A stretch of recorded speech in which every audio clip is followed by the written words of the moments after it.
Et maintenant, ce soir, je veux que vous ouvriez à ce passage que Ralph Bell a lu pour nous il y a un instant. Il a parlé du consolateur, et cela vient d'un mot grec, et je ne suis pas un spécialiste du grec, s'il vous plaît, ne me méprenez pas. Je n'essaie pas de montrer combien ou combien peu je sais, mais cela signifie avocat, ou celui qui aide à côté. Ce mot consolateur. Et c'est ce que le Seigneur Jésus-Christ promettait juste avant de mourir sur la croix et de ressusciter et de monter au ciel, qu'il allait envoyer un consolateur, quelqu'un pour aider à côté. Maintenant, l'apôtre Paul a écrit et a dit, en ce qui concerne les choses relatives à l'esprit, je ne veux pas que vous soyez ignorants. Nous avons tous été conscients que ces dernières années, il y a eu un mouvement appelé le mouvement charismatique. Il n'a pas été limité à certaines dénominations seulement, il a été dans toutes les dénominations, qu'elles soient épiscopales, catholiques romaines ou autres. Par exemple, dans le sud de la Pologne, d'où le pape est venu, nous avons tenu une campagne là-bas dans une grande cathédrale, et il y avait un grand mouvement charismatique dans le sud de la Pologne. Et en traversant la frontière vers l'Allemagne, nous avons ressenti que Dieu agissait dans ces personnes d'une façon nouvelle. Maintenant, certaines personnes l'interprètent d'une façon et d'autres l'interprètent d'une autre façon. Et certaines personnes veulent dire que nous avons un renouvellement ou un réveil dans nos églises ou parmi notre peuple, et elles appellent cela charismatique. Et d'autres peuvent avoir certains dons qu'elles appellent des preuves du mouvement charismatique, et ainsi de suite. Je ne vais pas essayer d'entrer dans toute cette différence ce soir, parce que je resterai ici toute la nuit, et toute la semaine, et tout le mois, et pendant 1 an, parce qu'il y a certaines différences d'interprétation. Mais je pense que vous savez ce que j'essaie de dire. Mais il est impossible de comprendre la Bible, la vie chrétienne ou la structure de l'Église sans comprendre quelque chose de la personne et de l'œuvre du Saint-Esprit. Timothy Leary, l'ancien professeur de Harvard, était sur une émission de télévision il y a quelques jours et il a dit qu'il croyait à l'usage de drogue comme chemin pour se mettre à l'écoute de Dieu et se brancher sur Dieu. Eh bien, le chemin, c'est le Saint-Esprit, pas les drogues. L'Écriture enseigne qu'il est une personne. Il n'est pas un agent ou une influence. Il est Dieu. Et nous ne devons jamais nous référer au Saint-Esprit comme « ça ». Il y a quelques mauvaises traductions dans la version autorisée, parce qu'à l'époque où elle a été traduite, il y a plusieurs siècles, il parlait du Saint-Esprit au neutre. Mais il n'est pas quelque chose, il est quelqu'un. Et « saint » indique qu'il est saint en lui-même, Saint-Esprit. En certains endroits, il est traduit par « fantôme ». À cette époque, le mot « esprit » était appelé « fantôme », mais il ne voulait pas dire ce que nous entendons par « fantôme » aujourd'hui. Le mot « esprit » est utilisé en contraste avec ce qui est chair et matériel. La Bible enseigne que le Saint-Esprit est coégal avec Dieu le Père et Dieu le Fils. Il y a une Trinité, Dieu le Père, Dieu le Fils, Dieu le Saint-Esprit, et personne ne peut l'expliquer. La Bible enseigne que le Saint-Esprit est tout-puissant. Le mot « tout-puissant » signifie « plein de tout pouvoir ». La Bible dit aussi que le Saint-Esprit est présent partout en même temps. Vous ne pouvez aller nulle part pour échapper au Saint-Esprit. Et c'est pourquoi, quand vous ressentez un sentiment de culpabilité placé par le Saint-Esprit, cette culpabilité vous suivra, même si vous voyagez jusqu'à une île lointaine. Le Saint-Esprit vous convainc de péché. Le Saint-Esprit rend témoignage de Jésus-Christ, qui est la vérité. Un jeune homme qui avait été converti a dit « Chercher la spiritualité par les drogues, c'est comme essayer d'allumer sa télé en la frappant d'un coup de pied. » Certains pensent que par des drogues, un trance ou l'hypnose, ils peuvent avoir la même expérience que celle que donne le Saint-Esprit. C'est faux. Oh oui, la méditation et d'autres choses peuvent donner une montée, mais la vraie, la permanente, vient du Certains d'entre Saint-Esprit, vous qui et il vous regardez donne à une la montée même télévision dans vos moments avez les été plus bas. convaincus par le Saint-Esprit et vous avez besoin de Christ. Il essaie de vous attirer ce soir à la croix de Christ, là où ce péché peut être pardonné. Et il y a maintenant un numéro de téléphone sur votre écran que vous pouvez appeler et un conseiller est là, prêt à répondre à vos questions et à vous aider à faire cet engagement envers Christ ou à parler avec vous de n'importe quel problème de votre vie. Mais le Saint-Esprit non seulement convainc, il donne aussi une nouvelle vie. La Bible dit que nous sommes morts dans nos péchés. Savez-vous que vous êtes un mort vivant? Vous êtes mort envers Dieu, spirituellement mort. Votre âme est morte, votre esprit est mort, votre corps est vivant, mais vous êtes mort. Le vrai vous est mort. Alors, que faut-il à un mort? Il doit être rendu vivant. Et c'est l'œuvre du Saint-Esprit, vous rendre vivant. Jésus a dit que vous devez naître de nouveau, ce qui signifie naître d'en haut, naître par l'Esprit de Dieu. Sans Dieu, l'homme est mort, et la vie, au mieux, n'est qu'un ennui. Si un homme ne naît de nouveau, il ne peut voir le royaume de Dieu. Êtes-vous né de nouveau? Est-ce arrivé pour vous? Nous utilisons le mot « né de nouveau », et les gens en sont fatigués. On entend « je suis un chrétien né de nouveau » ou « il est un chrétien né de nouveau ». Ce terme ne signifie plus pour beaucoup ce qu'il signifie bibliquement. On l'a même utilisé pour décrire des automobiles. C'est une automobile née de nouveau. Mais il signifie naître d'en haut. Jésus l'a dit à un chef religieux, Nicodème, plus religieux que la plupart d'entre nous ce soir. Tu dois naître de nouveau, Nicodème.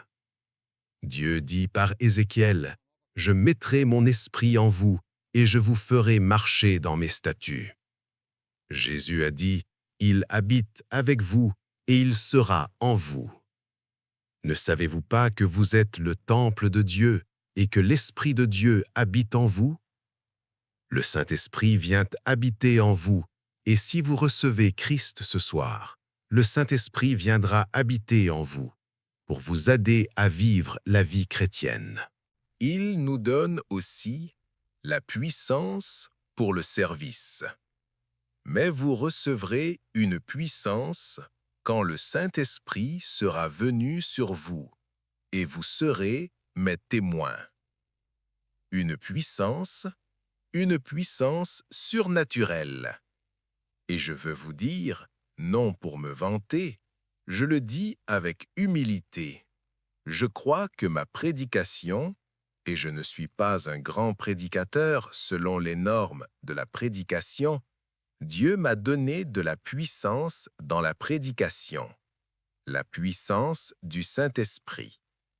Quand vous élevez Jésus-Christ, quand vous le présentez, il y a là une puissance. Il y a une puissance dans la croix. Il y a une puissance intégrée dans l'Évangile, la puissance du Saint-Esprit. Puis, il produit le fruit de l'Esprit. Quand vous recevez Jésus-Christ, vous désirez être une personne d'amour, de joie, de paix, de patience, de douceur, de bonté, de fidélité, de douceur et de maîtrise de soi. C'est produit par le Saint-Esprit. Ce sont les attributs de Jésus-Christ lui-même. Vous pouvez tout avoir, mais cela doit être fait par le Saint-Esprit à travers vous. Par vous-même, vous ne pouvez pas vivre la vie chrétienne. Vous serez un échec total. Il faut que ce soit le Saint-Esprit qui la vive en vous et qui la produise en vous, et il le fera. Si vous lisez Romains 7, c'est un chapitre de défaite, puis Romains 8, le Saint-Esprit y est mentionné 8 fois, et c'est un chapitre de victoire. Vous pouvez avoir la victoire par le Saint-Esprit. Nous sommes appelés à marcher selon l'Esprit. La Bible enseigne aussi que le Saint-Esprit ouvre et ferme des portes. Je l'ai constaté dans notre ministère. Il en ouvre certaines et il en ferme d'autres. L'une des plus grandes tâches que nous avons est de décider où aller, quelle ville visiter ensuite, parce que nous recevons des invitations du monde entier. Où devons-nous aller ensuite? Où devons-nous mettre notre emphase? Et quand nous voyons les ordinateurs arriver, de nouvelles chaînes de télévision, de nouveaux moyens de communication, nous nous demandons comment pouvons-nous utiliser tout cela pour propager l'évangile de Christ. Et c'est là que le Saint-Esprit intervient pour nous aider, nous guider, nous diriger. Nous sommes sans cesse en prière à ce sujet. Le Saint-Esprit vous enseignera à l'heure même ce que vous devez dire. Il vient pour enseigner, guider, ouvrir et fermer des portes. Et il magnifie, glorifie et exalte le Seigneur Jésus-Christ. Il ne parle pas de lui-même. Si quelqu'un parle sans cesse du Saint-Esprit, sans jamais parler de Jésus-Christ, vous pouvez savoir que cet homme ne parle pas par le Saint-Esprit. Le Saint-Esprit exalte Christ. Il ne vient pas parler de lui-même. Puis, il nous remplit. L'Écriture dit « Ne vous enivrez pas de vin, mais soyez remplis de l'Esprit ». Cela signifie être continuellement rempli de l'Esprit. Vous devez être vidé de votre ego, de vos propres désirs, de vos propres satisfactions, pour être rempli du Saint-Esprit. Et c'est un ordre, soyez remplis du Saint-Esprit. Êtes-vous remplis du Saint-Esprit? Vous le pouvez, par la foi. Vous pouvez dire, tout péché que je connais a été confessé. Par la foi, je crois que je suis rempli du Saint-Esprit. Mais vous pouvez aussi pécher contre le Saint-Esprit. Et les pires de tous les péchés sont les péchés contre le Saint-Esprit. Vous pouvez mettre en colère l'Esprit. En lisant la Bible, je découvre la colère de l'Esprit. La traduction de la Septante, dans les psaumes, dit « Ils se sont révoltés et ont mis en colère l'Esprit de Dieu. Ils se sont révoltés et ont mis en colère son Saint-Esprit. Alors, il est devenu leur ennemi et il a lui-même combattu contre eux. Ne serait-ce pas terrible d'avoir le Saint-Esprit comme ennemi parce que vous l'avez mis en colère? Le mot « attristé » signifie le mettre très en colère. Je vous supplie d'être très prudent, de peur de provoquer la colère de l'Esprit. Dieu a dit dès la Genèse 6, « Mon esprit ne luttera pas toujours avec l'homme. » Et l'Esprit de Dieu cessa de lutter, et le déluge vint, et le monde fut détruit, sauf 8 personnes. Le Saint-Esprit peut aussi être menti. Dans Actes 5, Ananias et Saphira, « Tu n'as pas menti aux hommes, mais à Dieu, dit Pierre. » Ils ont joué un mensonge, ils ont fait semblant d'être ce qu'ils n'étaient pas. Le Saint-Esprit peut être tenté. Comment se fait-il que vous vous soyez mis d'accord pour tenter l'Esprit du Seigneur? Beaucoup de gens disent « Si Dieu est Dieu, qu'il me frappe mort. » Il y avait un homme, il y a des années, à Tampa, en Floride, où j'étais, il tenait une montre en main et il a dit « Si Dieu est Dieu, je lui donne 1 minute pour me tuer. » Rien ne s'est produit. Un vieux frère assis devant a dit « Vous ne pouvez pas épuiser la patience de Dieu en 1 minute. » Mais c'est comme cette histoire de l'aigle sur un bloc de glace sur la rivière Niagara. Il s'était posé pour manger une carcasse de mouton et il s'approchait de plus en plus des chutes. Quelqu'un depuis la rive a crié « Fais attention, aigle, fais attention, tu approches des chutes !»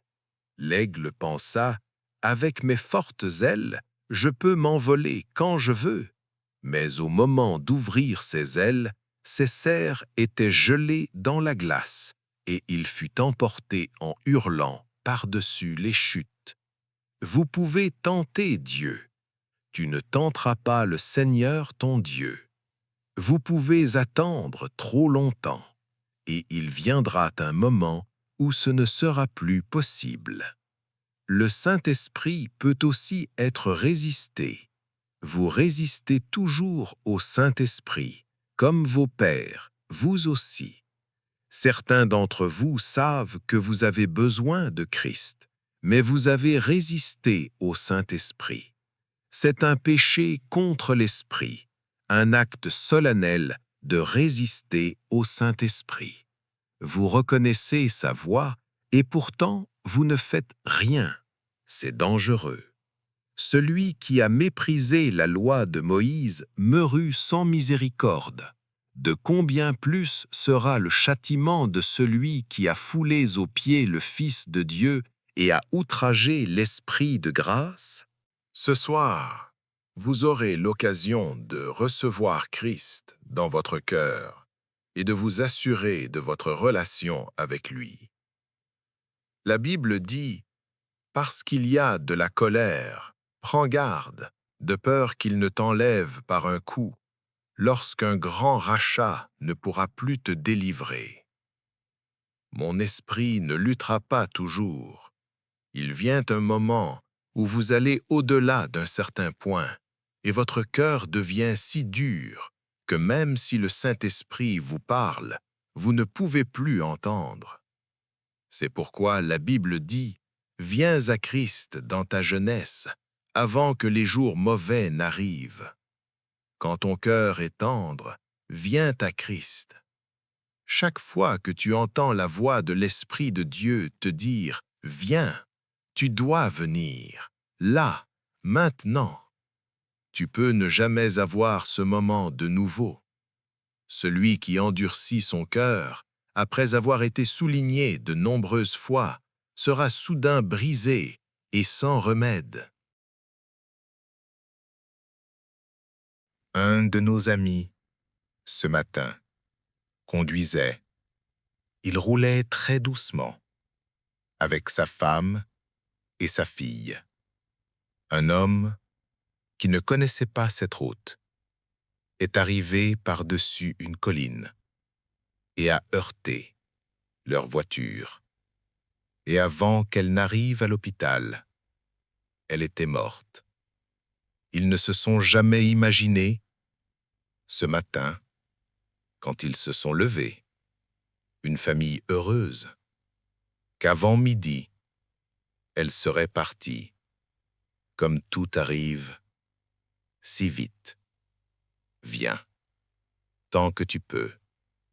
Viens à Christ, quand tu en as l'occasion. Tu l'as, ce soir. Celui qui est souligné de nombreuses fois sera soudain détruit et sans remède. Ne te vante pas du lendemain, car tu ne sais pas ce que le jour peut apporter. Nous ne savons pas si nous serons encore en vie demain.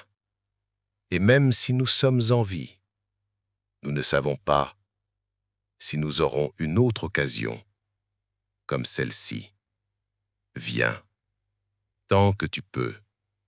Tu votes. Ce soir, chaque personne dans cet endroit vote. C'est un jour d'élection.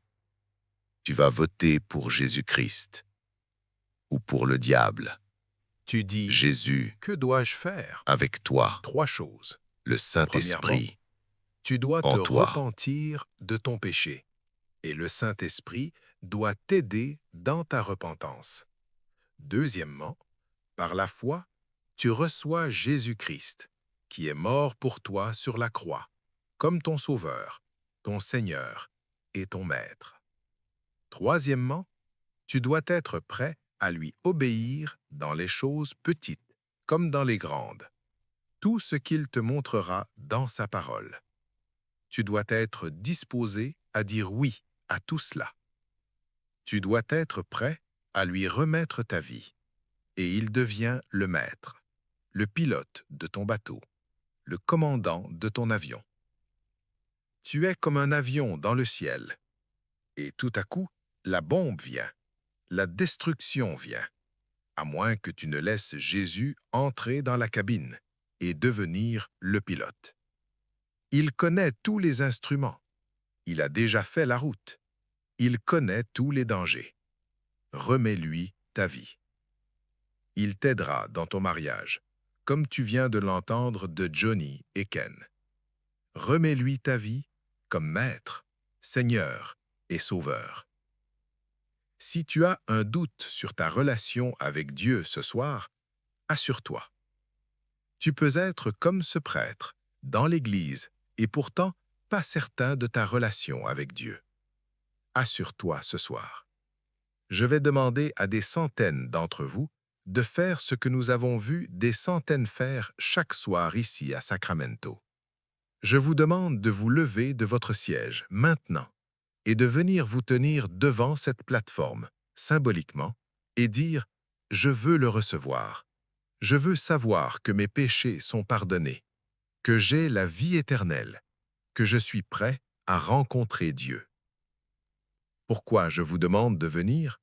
Parce que chaque personne que Jésus a appelée dans le Nouveau Testament, il l'a appelée publiquement. Pensez-y, publiquement. Il y a quelque chose dans le fait de venir ouvertement. Quand je me suis marié devant des témoins. Vous venez à Christ devant des témoins et vous donnez votre vie. S'il y a un doute dans votre cœur concernant votre relation, venez et réglez-le ce soir. Des centaines, des milliers, que Dieu interpelle. Le Saint-Esprit, ne résistez pas au Saint-Esprit ce soir. Ne dites pas non au Saint-Esprit ce soir. Venez, il vous attire à la croix. Nous allons attendre. Et après que vous serez venus, je vous parlerai un moment. Je prierai avec vous et je vous donnerai quelques documents pour vous aider dans votre vie chrétienne.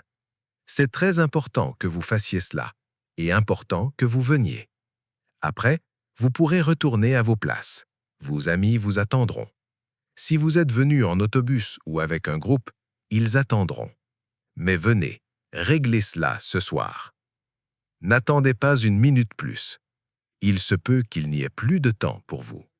Jeunes ou âgés, hommes ou femmes, catholiques, protestants, juifs, quel que soit votre milieu, la porte est ouverte pour vous. Levez-vous et venez. Nous allons vous attendre, de partout, là-bas et ici. Je demande qu'à personne ne quitte ce moment saint, car cela dérange beaucoup de monde. Mais vous, venez, rapidement. Vous pouvez être dans la chorale. Dieu vous a parlé. Levez-vous et venez.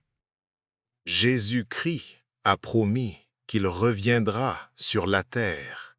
Et mesdames et messieurs, Jésus-Christ tiendra cette promesse. Êtes-vous prêts? L'espérance du retour de Christ devrait nous amener à marcher comme disciples du Seigneur Jésus-Christ. Nous devons être le sel et nous devons être la lumière dans le monde. Et nous devons travailler comme si Christ ne venait pas pendant 1000 ans, mais nous devons vivre comme s'il pouvait venir ce soir.